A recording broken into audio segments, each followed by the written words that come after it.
said, this is our secret, don't tell nobody. And then I'm thinking he's my friend, he's giving me a quarter, he's buying me ice cream, and I didn't know what had just happened to me. So and then one of the incidents is that the three of us little girls, how you sit in the floor and look at cartoons. We were sitting in the floor looking at TV one night. Now, this was back in the day, but my grandmother was sitting on the sofa, and he chose me to go in the basement with him. And that's when I realized that she knows what he's doing to me, and she's not saying anything. So all of my security and what I thought I was, it was gone. My mother wasn't there to protect me. My uncle, he was out in the streets. He was young. Nobody was there to protect me. So he got so bold to the point where he took me to the basement in front of my grandmother. And she sat there and didn't say anything. Yeah. Wow. Did you and how old were you when this finally stopped? When it finally stopped, I believe that's why I say between 5 and 6, because he lived with us for a good year. He lived with us for a long time, and I suffered through being molested for a long time. So I'm saying about a year, so between my ages of 5 and 6.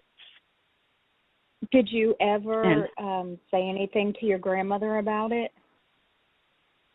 No, because she knew. She knew. He took me in the basement in front of her. She knew. And, and as I wrote and, got things out of me to talk about, what happened. And so I'm thinking this man was a paycheck on Friday, and I was the sacrificial lamb. That's what I gathered. Hard. Yeah, it's really it's hard. It was hard for me to grasp it when I, really thought about it, because he was the only income coming in. And that's what happened. So I'm saying he was there for about a good year. Wow. We're going to take a quick break, and when we come back, we're going to talk about how it affected you as you were getting older and in your teenage years and then in your adult years. So we'll be right back. Thank you. Are you looking for a photographer for those family photos? Maybe you have a birthday coming up, an engagement, a religious event, a corporate event, or a wedding. Give Swain Photography a call. Swain Photography approaches each client as an individual and each photograph as an expression to grasp a glimpse of God's beautiful creation. They are capturing moments that will soon come to pass. Amanda Swain is the owner of Swain Photography. Give her a call at 901-338-7668 or visit their website at swainphotography.net. Well, welcome back to Ashes to Beauty Talk Radio, where we have our special guest, Akiba Zakai, on the air with us. I did want to say for the guests that are listening, there are two ways that you can ask questions or chat. There's a chat box on the actual website itself, the Blog Talk Radio website. You can ask questions or leave comments. And as time permits, I will go ahead and ask those questions. Also, if you're on Facebook, you can also ask a question or leave a comment on the event page. So either way, we'll be able to get those questions answered or comments. I'll also relay the comments as well. Akiba, before the break, we talked about how long he had been there, and now he's gone, and Yes. you're going on with your life. You know, you Yes. have nobody to talk to. You have nobody to share this with. So now you have all of these feelings on how you feel, not only about him, but Yes. about your grandmother, because your grandmother just turned a blind eye to what was going on. So as Yes, you she were did. growing up and you become a teenager and getting into early adulthood, what were some of the things that you were feeling through this time? Okay. Kelly, let me tell you about the effect it had on me as I was growing up, 5, 6, and 7, and 8 years old. Yes, ma'am. If you see a child that used to, as I said, we were playing and running and jumping and skipping and playing hopscotch. I started to sit on the steps after this started to happen to me. I didn't play anymore. My childhood had been sapped away from me. So if you see, it was a change in me, and nobody but God knew what that change was. My grandmother, you know, was just there, but there was an effect when that happened to me. Just because the man had left, that still did not change anything about how I felt. Okay, so I stopped playing with dolls. I stopped playing jump rope. I just started being by myself and sitting on the stairs and watching my sister and aunt play with our friends. So there was a change, you know, as I grew up. As I grew into my teen years,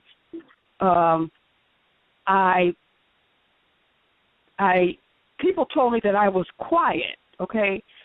And that was, I believe, because I didn't want anybody to know the secret. I didn't want anybody to ask me any questions. So I had friends and still have friends from high school that tell me about how I was as a teenager, and you know how distant I was, you know, with the group, or you know, at parties or something. I would stay to myself, so I didn't want my friends to know my secret. Okay, right. I had failed to mention that when I was about 8 or 9, my sister had to be about 7. My mother did come back to get us. You know, she was married. We had a stepfather. She did come back to get us. So we lived with her, and we watched her get beat every other Friday. So I'm thinking I just left the trauma of being sexually abused. Now I'm in the trauma of watching my mother being beaten. That went on for like 6 or 7 years. That we were, you know, he would beat her up one weekend, and we'd take some clothes and go and stay with my grandmother until Monday, and then we're back. And so it was a mess. So, and this was going on in my teen years, also, well, 13, 14, 15, you know, living with my mother.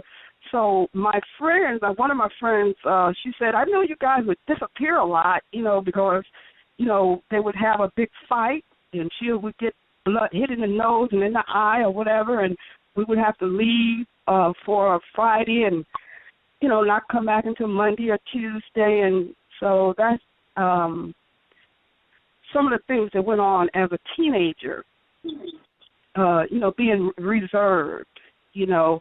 And I remember my first boyfriend, well, calling myself having a boyfriend, and how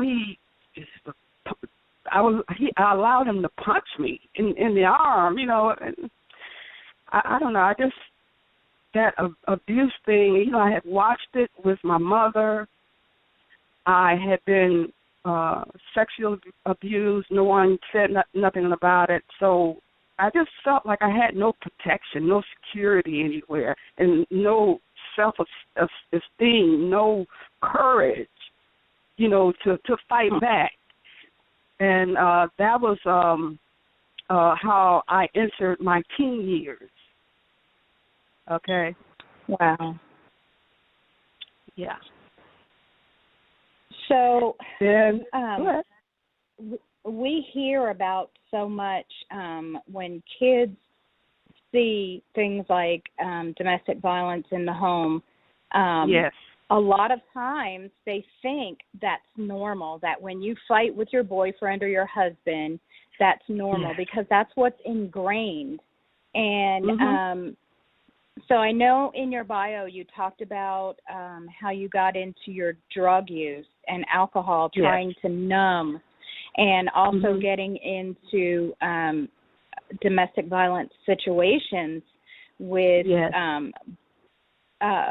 your spouse or boyfriend. And so talk about that a little bit.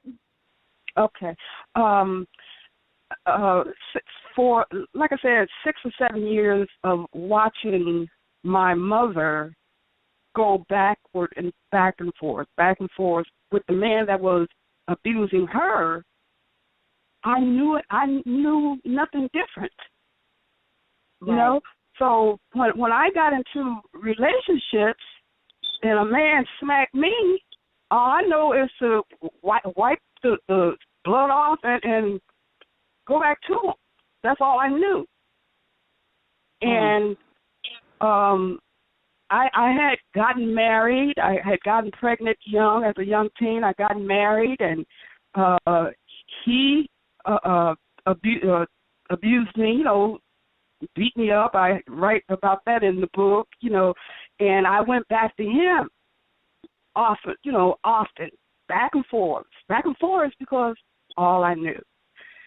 So I finally, you know, I guess he hit me in the head once too many times, and I woke up. This isn't supposed to be happening, and I did end that relationship. I ended the marriage.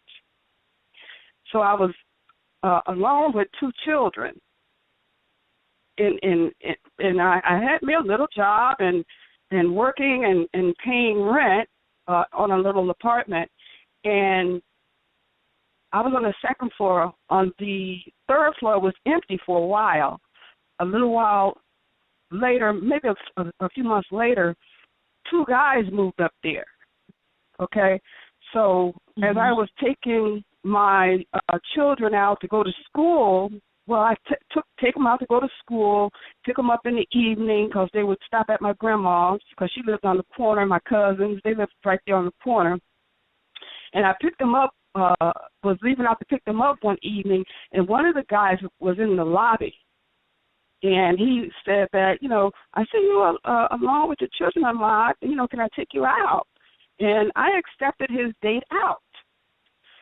So come to find out, the man that, I mean, we dated. I mean, he assisted me. You know, like I said, the husband had deserted myself and my 2 children. It was just me. I mean, he assisted me with my rent, you know, helped us out tremendously. And I didn't find out until like 3 or 4 months later that the 2 guys that moved upstairs were 2 of the biggest drug dealers in Chicago. Oh. So, yes. So instead of me running the opposite way, I jumped in with 2 feet. You know, this was my help, and you know, this was, you know, who I was going out with, and back in those days, to launder money, they had restaurants, store, what else? Was buying property, but so I jumped in with 2 feet. And he offered me some powdered cocaine. All I knew about was marijuana back in my high school days. You know, this was, you know, like I'm in my 20s now, and you know, I didn't know about cocaine, powdered cocaine. And he offered me a sniff. You know, so I took my boyfriend. I took a sniff, and you know, that's what we used to do: sniff cocaine. You know, I mean, he had it plenty because he was the dealer, you know. So, as I said, he owned a record store. One of the places he owned was a record store. And this one evening, we went there. We used to go there and close up, and we'd be in the back drinking, partying, him and some more friends, other females, and snorting cocaine and drinking. We'd be in the back. This one night, we went to the record store, and his friend had been there all day.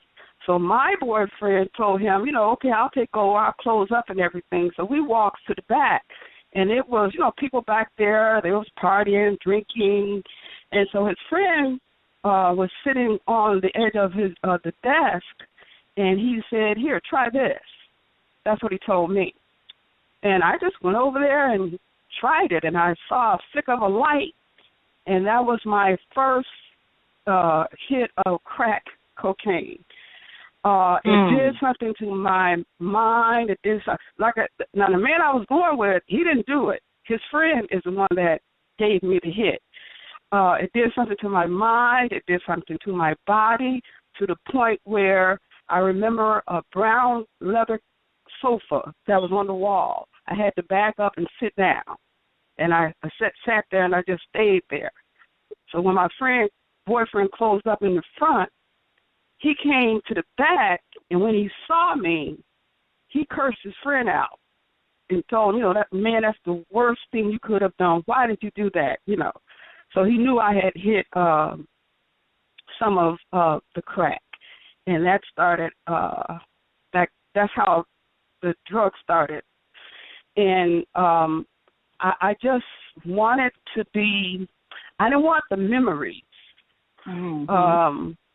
I didn't want the drugs took away the thoughts of me not being genuine, of the secret, and as I got deeper and deeper into it, it got worse and worse, because I even dabbed into snorting heroin, at some point.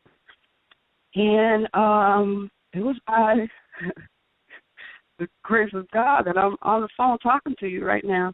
It surely is.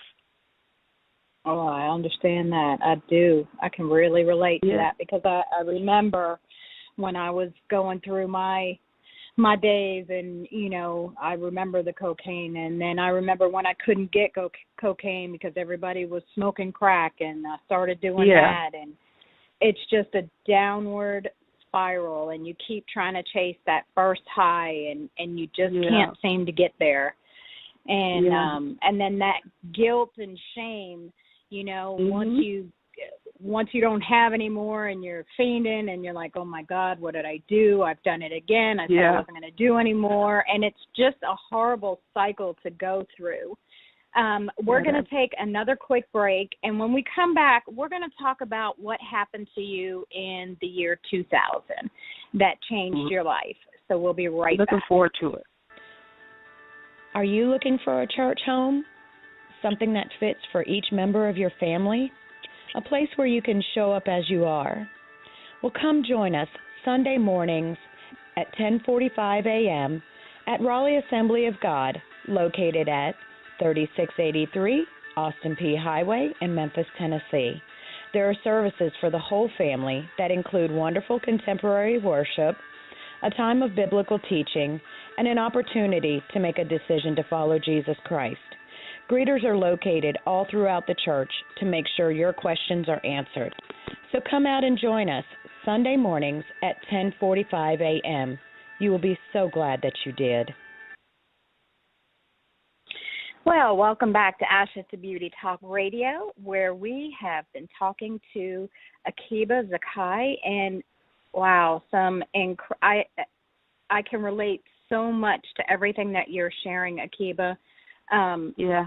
Just so much of what you are talking about, I can really, really relate to. I know before the break we were talking about how you had gotten into drugs and how it just overtakes you. It really does, because you want to numb. You don't want to feel those feelings. And so we're going to go all the way to 2000. December 6th, 2000. Yes, go ahead and talk about that. December 6, 2000. Wow. Just I mean that day is etched into my reality. December 2nd and 3rd, I was on a crack binge, and I had I don't know. I just got tired. That after that second day, I was just through for some reason. So when I went home on the 3rd, I didn't call anyone. I didn't contact no one. I didn't answer my door. I didn't answer my phone for 3 days. I mean, I didn't eat. I could hardly sleep. I looked in my mirror at home, in my bathroom mirror, and I saw my skin had turned dark. I had gotten skinny, and I just wasn't myself. I hadn't combed my hair in 3 days, and so an angel knocked on the door, and it was my daughter. She said, "I have not heard from you in 3 days, and I came to check on you." And I told her, "I am through with drugs. I'm sick and tired. Take me to the emergency room." That was December 6, 2000. I was sick and tired of being sick and tired.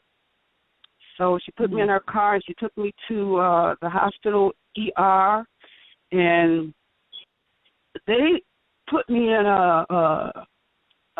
like a private room, with a bed and everything. They didn't put me in like the room where you pull the curtains and things like that. I don't know. It was something about, I told them that I needed to get some help for drugs and just my mental condition. So it was 2 female doctors that came in the room and held my hand, and I told them I was just tired of doing drugs. I'm tired of doing drugs. And the doctor said, "Why?" And I told her that, I've never told anyone that I had been sexually abused, and it's been 40 years. And she said, "This is like the normal. This is the norm of people that, not making excuses for anything, but it's like the norm of people who have had some type of trauma to look to drugs and alcohol and people in relationships for comfort." And she said that, "Well, you have come to the right place." And I felt a relief, of her telling me I can be taken care of. That was the first time in 40 years, So it was like my childhood. Somebody's telling me that I got security now. You'll be taken care of. So they admitted me to their psych ward. So I was in the psych ward for 7 days. But on the second day, one of the doctors asked, "Have you ever told your mother that you've been sexually abused?" And I said, "Well, no, it's, been so many years, I don't want to hurt her." And they said, she said, "Well, but you're hurting." She said, "Call your mother and have your mother to come here." That was the 7th, December the 7th. So I made a call to my mom, had her to come to the hospital on the 8th, the 3rd day. She came up there to the hospital, to the psych ward. The doctor, a female psychiatrist, took her and myself. We went to a private room. We sat in the room. The doctor told my mother that your daughter has something to tell you.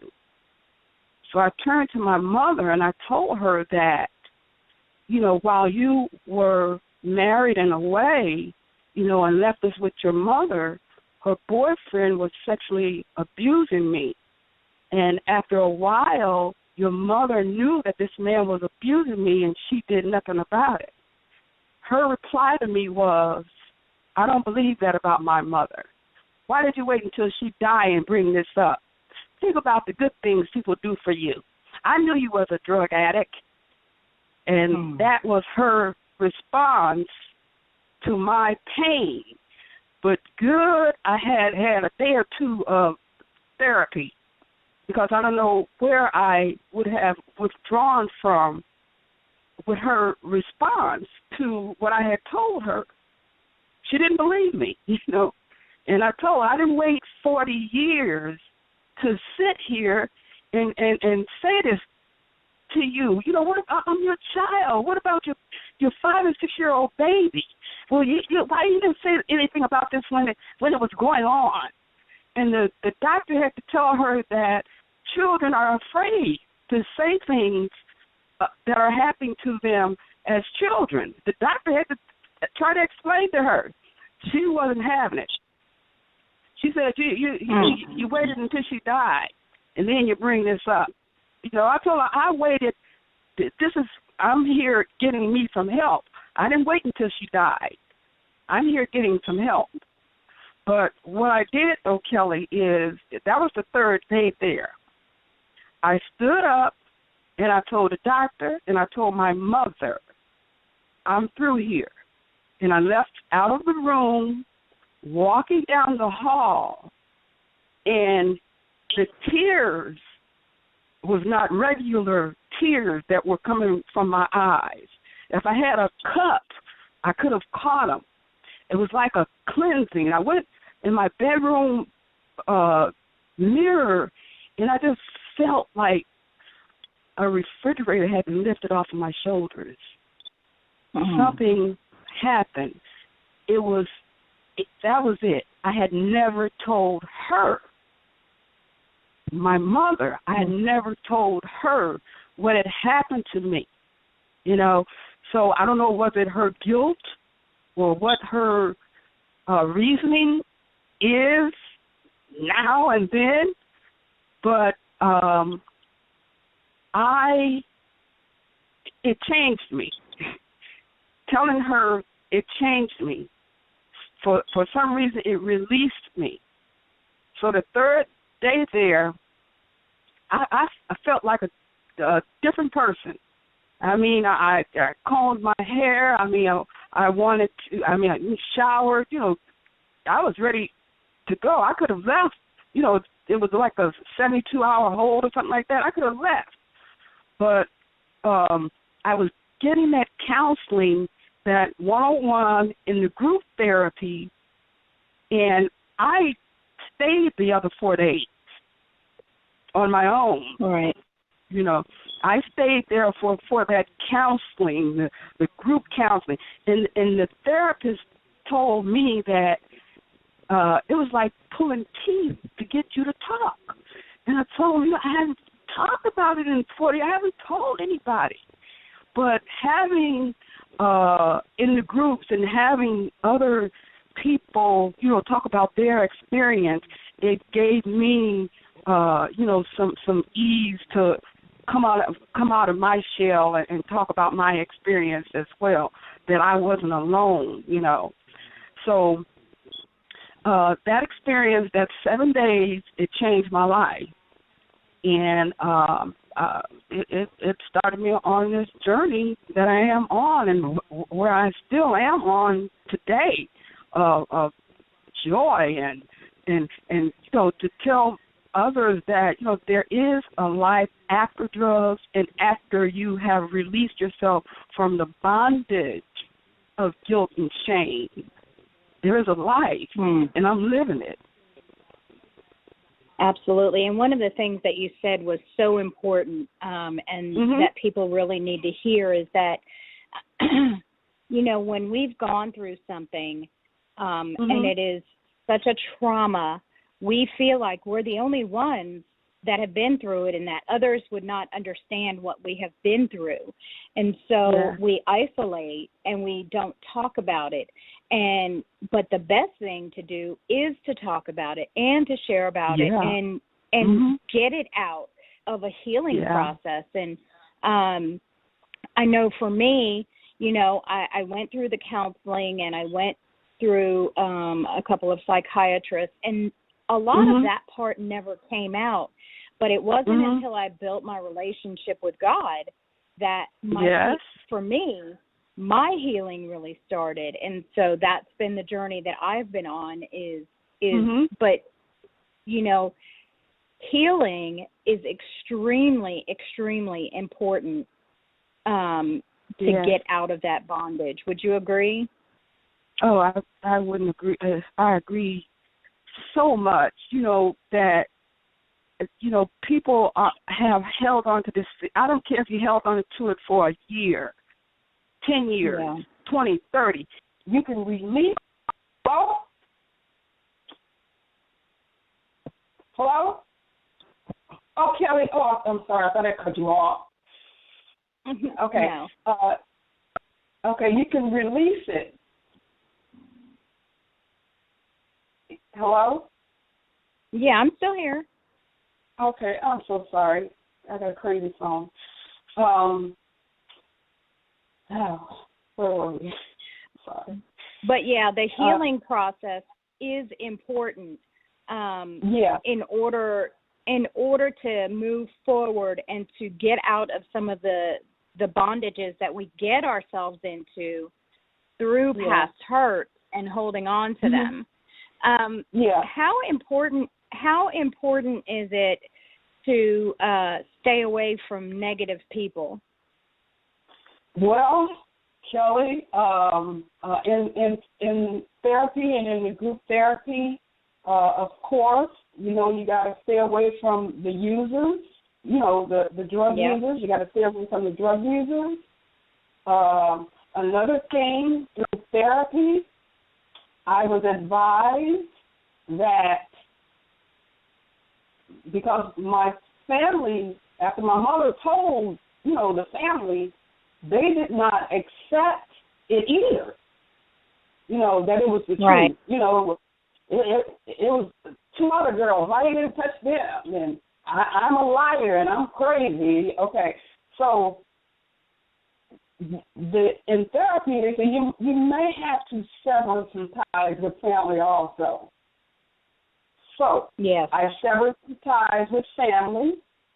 I eliminated, you know, people that I called friends that were that wasn't I didn't have a good feeling with, you know. Right. And then it whittled down to just like a few people that I have known for like 10 or 20 years that have stayed in my life and has been, you know, people that I really can't reach out to. But I did have to sever some ties with family members, and I had to sever some ties with some people that I had called friends, who I thought were friends.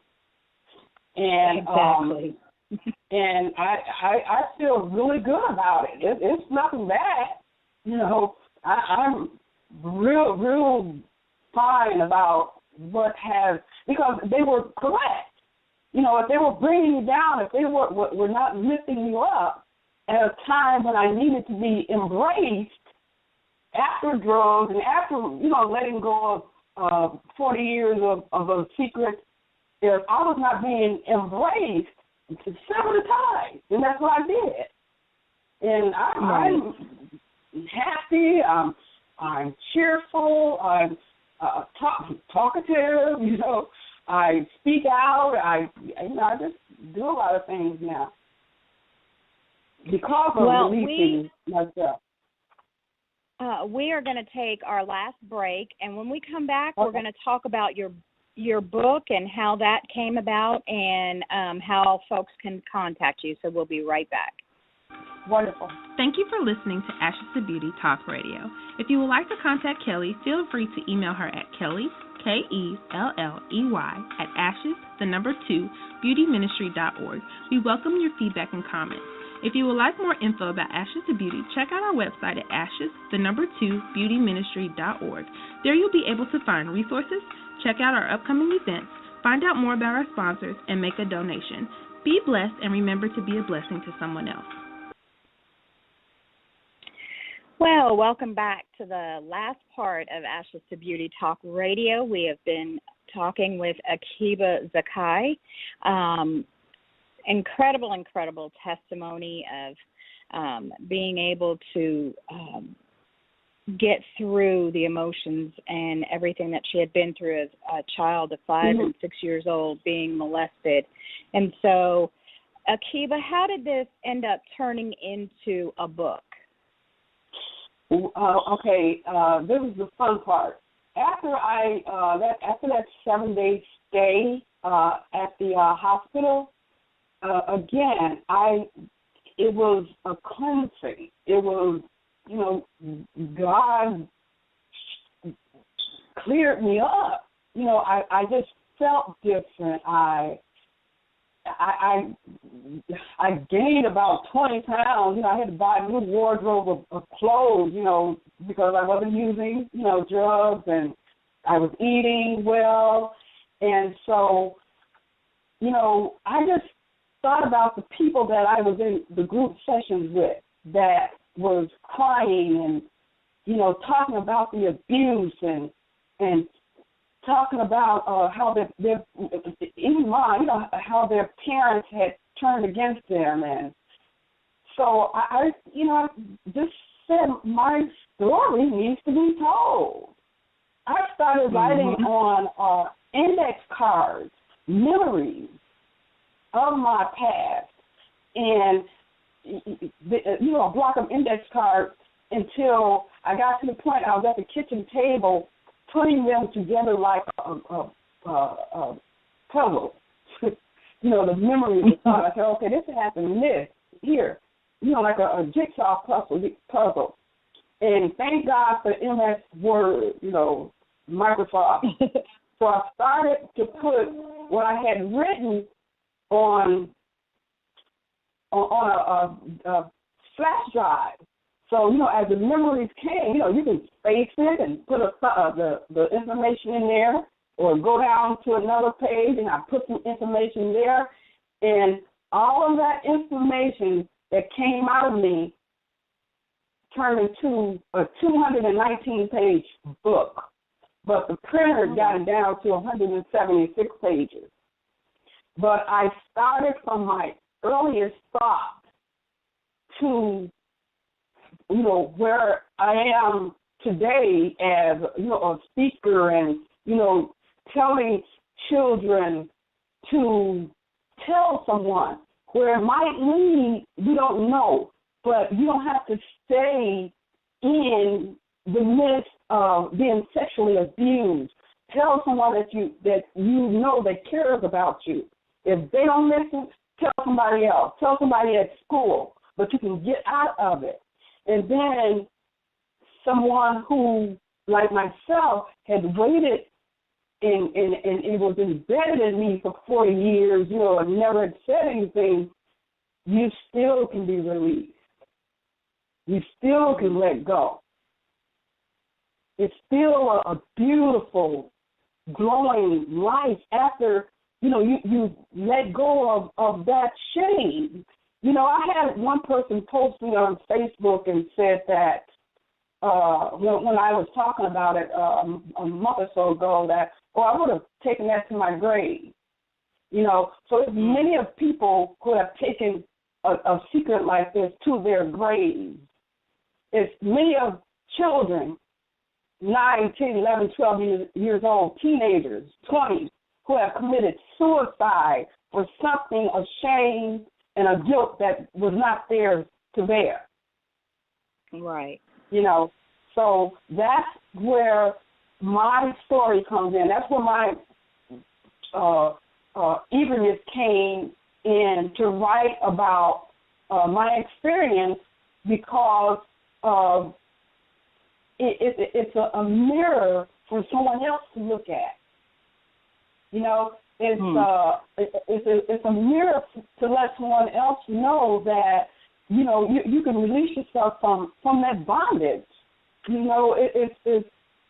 It's like soaking up a sponge, soaking up water for 40 years. That's how it was in me until the therapy was putting it out straw by straw, talking to me, and I was talking, and I was getting it out of me, and I was telling, and I was, expressing and telling them how I felt. Nobody had ever asked me, how do you feel? Right. So, that's how I got to writing. After I was hospitalized, and I started to put things on flash drive, my memories and thoughts. As I said, you can paste here, cut here, there, and add something there, and it blossomed. And I held on to getting this book published, Kelly, for over 3 years, because one publishing company wanted me to change my story around. But in order for me to be transparent to a reader and to myself, I had to tell the whole truth and not leave anything out. So they dropped me. So I said, God works in mysterious ways, as we all know. I said, I'll do it myself. I'll self-publish. And that's what took it so long, but that's okay, but it's out.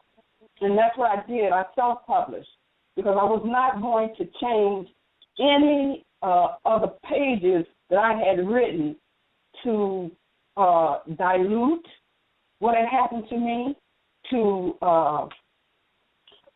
put a veil over what had happened to me, anything to mask what had happened to me as a child. I wasn't going to change any of that because I want another child to know that you can get help. You can tell someone that, again, that cares about you. An aunt, an uncle, somebody else who tells you can tell someone now. You can get out of them. You can stop them from touching you today. Exactly. And we only have a couple of minutes left, so I wanted to make sure that you were able to tell our listeners how where they can purchase the book and also how they can get in touch with you. Okay. I'm on PayPal, Akiba Grace Zakai. I'm on PayPal, okay? And my email address is my name, Akiba Grace Zakai @yahoo.com. That's my email address. Now, if anyone wants to purchase it through money order or check, they put it in the name of Deborah, Debra Lee, Lee. Okay? So it's on PayPal. The email, and I'm on Facebook, Akiba Grace Zakai, and my email address is my full name @yahoo.com, Akiba Grace Zakai @yahoo.com. But, and let me give you my P.O. Box number. I'm sorry. P.O. Box 1601, 1601, Chicago, Illinois, 60690-1601. And if it's a check or money order, put it in the name of Deborah Lee. That's it. All right. Well, Akiba, I want to thank you for being able to be on the show tonight. I know you're a busy lady, and so I thank you for taking the time out to be on the show. And to my listeners, I want to thank you so much for listening, as you do every Tuesday night at 8 p.m. Central Standard Time.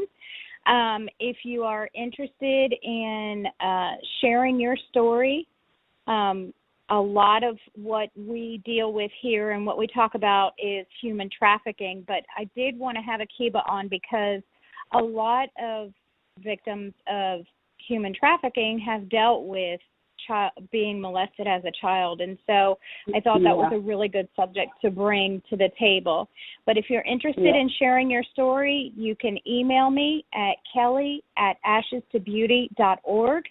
And it's spelled KELLEY at ashes, 2, beautyministry.org. So you can email me and we'll talk. And if you would like to share your story, just let me know.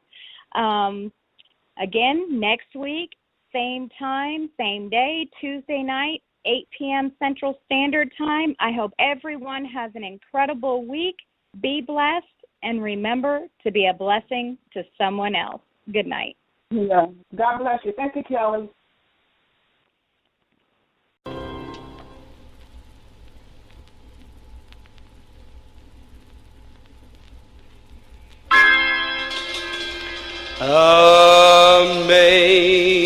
Amazing grace shall always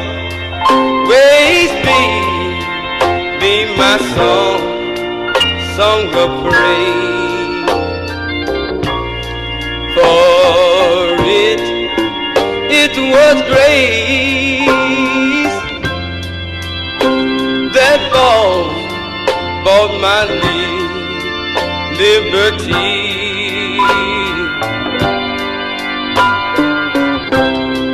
I'll never know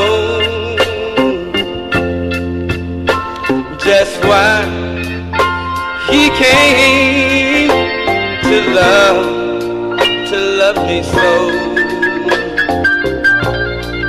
He looked beyond all my fault and saw my need. I shall forever lift my eye to Calvary, to view the cross where my Jesus died for me.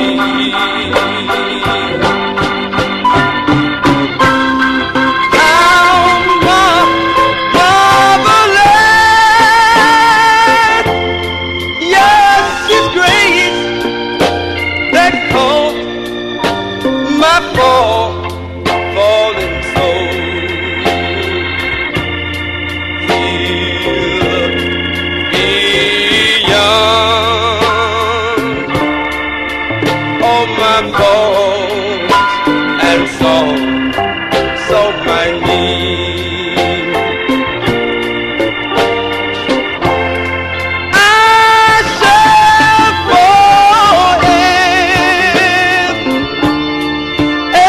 forever lift my eye to Calvary, to view the cross, oh, where my Jesus died for me.